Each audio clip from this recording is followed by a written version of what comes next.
ದಕ್ಷಿಣ ಕನ್ನಡ ಜಿಲ್ಲಾಡಳಿತ, ಜಿಲ್ಲಾ ಆರೋಗ್ಯ ಮತ್ತು ಕುಟುಂಬ ಕಲ್ಯಾಣ ಇಲಾಖೆ, ಜಿಲ್ಲಾ ಏಡ್ಸ್ ನಿಯಂತ್ರಣ ಮತ್ತು ತಡೆಗಟ್ಟುವ ಘಟಕ ಹಾಗೂ ಫಾದರ್ ಮುಲ್ಲರ್ ವೈದ್ಯಕೀಯ ಮಹಾವಿದ್ಯಾಲಯ ಆಶ್ರಯದಲ್ಲಿ ವಿಶ್ವ ಏಡ್ಸ್ ದಿನಾಚರಣೆ ಕಾರ್ಯಕ್ರಮ ನಡೆಯಿತು. ಆಸ್ಪತ್ರೆಯ ಡಿಸಿನಿಲ್ ಸೆಂಟರ್ನಲ್ಲಿ ಸಮುದಾಯಗಳು ಬದಲಾವಣೆಯನ್ನು ಉಂಟು ಮಾಡುತ್ತವೆ ಎಂಬ ಘೋಷವಾಕ್ಯದೊಂದಿಗೆ ಏಡ್ಸ್ ದಿನಾಚರಣೆ ಕಾರ್ಯಕ್ರಮವನ್ನು ಹಮ್ಮಿಕೊಳ್ಳಲಾಗಿತ್ತು.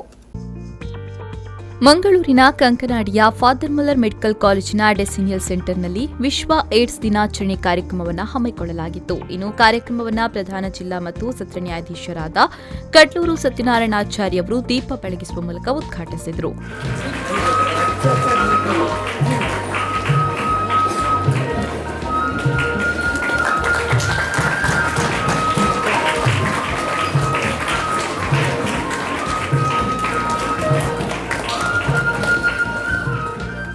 ನಂತರ ಮಾತನಾಡಿದವರು, ರೋಗದಿಂದ ಬಳಲ್ತಾ ಇದ್ದೇವೆ ಅನ್ನುವ ಮನೋಭಾವ ಇಟ್ಟುಕೊಂಡಾಗ ಇಡೀ ದೇಹದ ಮೇಲೆ ಪ್ರಭಾವ ಬೀರುವ ಸಾಧ್ಯತೆ ಇದೆ.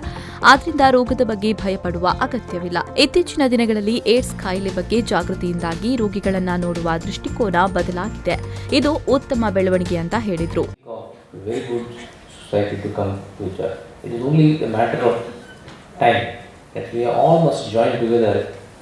To inspire people, even those who are suffering.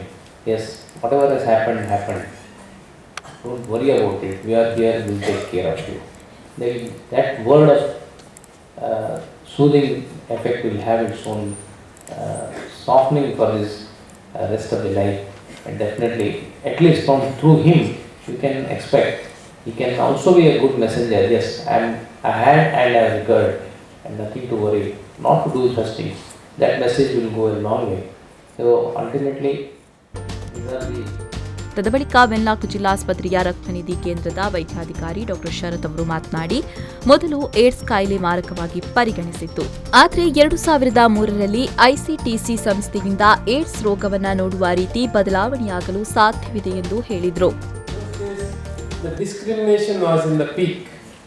It was established, this disease was established all over the country, and it was known as the severe epidemic disease of the country.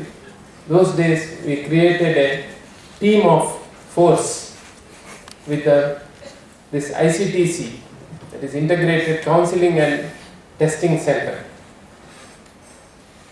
Way back in 2003 it was started. Before that there was a system of testing, this HIV testing, and the test report would be given to not to the testing patient, it would be given to his relatives.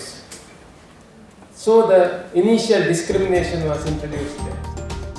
ಕಾರ್ಯಕ್ರಮದ ಅಧ್ಯಕ್ಷತೆಯನ್ನ father Muller charitable ವಿದ್ಯಾಲಯ ನಿರ್ದೇಶಕರಾದ reverend father Richard Aloysius Coelho ವಹಿಸಿದ್ರು. ತದಬಳಿಕ ಮಾತನಾಡಿದವರು, AIDS ಕಾಯಿಲೆ ಕುರಿತು ಈಗಾಗಲೇ ಜನರಲ್ಲಿ ಜಾಗೃತಿಯಾಗಿದೆ. ಆದರೆ ಇದೀಗ ಕಾಯಿಲೆಯನ್ನ ನೋಡುವ ದೃಷ್ಟಿಕೋನ ಬದಲಾವಣೆಯಾಗಿದೆ. ಕಾಯಿಲೆ ಬಂದಾಗ ಧೈರ್ಯ ತುಂಬುವ ಮೂಲಕ ಅವರಿಗೆ ಧೈರ್ಯ ತುಂಬುವ ಕೆಲಸ ಮಾಡಬೇಕು ಎಂದರು. They also can live a normal life, lot of counseling, support and guidance, and of course with nutrition and other life of bit of exercise, one can live for many years. The stigma has gone. Most of the people now know how it spreads and how it can be prevented, how it can be cured.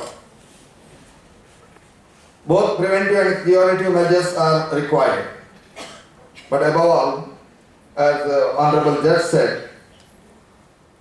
morality, the ethical life. ಈ ವೇಳೆ father Muller ವೈದ್ಯಕೀಯ ಮಹಾವಿದ್ಯಾಲಯ ಮತ್ತು ಆಸ್ಪತ್ರೆಯ ಆಡಳಿತ ನಿರ್ದೇಶಕರಾದ reverend father Rudolf ರವಿಡೇಸಾ, ಜಿಲ್ಲಾ ಆರೋಗ್ಯ ಮತ್ತು ಕುಟುಂಬ ಕಲ್ಯಾಣಾಧಿಕಾರಿ ಡಾ ರಾಮಕೃಷ್ಣರಾವ್, ಪ್ರಧಾನ ಹಿರಿಯ ಸಿವಿಲ್ ನ್ಯಾಯಾಧೀಶರಾದ AG Gangadhar, Father Muller medical college ಮತ್ತು ಆಸ್ಪತ್ರೆಯ ಸಹಾಯಕ ಆಡಳಿತಾಧಿಕಾರಿ Reverend Father Nelson Pais, Father Muller ವೈದ್ಯಕೀಯ ಮಹಾವಿದ್ಯಾಲಯದ ಸಂಶೋಧನಾ ವಿಭಾಗದ ಮುಖ್ಯಸ್ಥರಾದ ಡಾ ಸಂಜೀವ ರೈ, ಫಾದರ್ ಮುಲ್ಲರ್ ವೈದ್ಯಕೀಯ ಮಹಾವಿದ್ಯಾಲಯ ವೈದ್ಯಕೀಯ ಅಧೀಕ್ಷಕರಾದ ಡಾ ಉದಯ್ ಕುಮಾರ್, ಫಾದರ್ ಮುಲ್ಲರ್ ಆಸ್ಪತ್ರೆಯ ಸ್ತ್ರೀರೋಗ ಮತ್ತು ಪ್ರಸೂತಿ ವಿಭಾಗದ ವೈದ್ಯಾಧಿಕಾರಿ ಡಾ ಅಭಿಲಾಷ್, ಫಾದರ್ ಮುಲ್ಲರ್ ವೈದ್ಯಕೀಯ ಮಹಾವಿದ್ಯಾಲಯದ ಉಪಡೀನ್ ಪದ್ಮಜಾ ಉದಯ್ ಕುಮಾರ್ ಸೇರಿದಂತೆ ಮತ್ತಿತರರು ವೇದಿಕೆಯಲ್ಲಿ ಉಪಸ್ಥಿತರಿದ್ದರು. ನಾಗೇಶ್ ಕಾವೂರು, ವಿ4 ನ್ಯೂಸ್ 24/7 ಮಂಗಳೂರು.